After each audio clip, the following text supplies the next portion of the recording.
Et qu'est-ce que vous avez appris de votre carrière dans l'industrie du divertissement, sur les films Shrek, Hans ou sur les jeux vidéo Tiger Woods ou SimCity?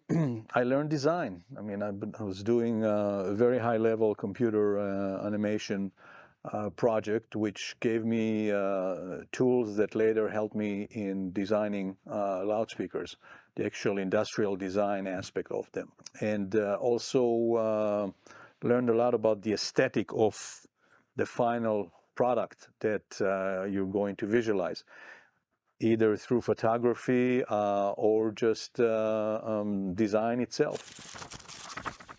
Est-ce que vous pensez que la perfection doit être belle? Yeah.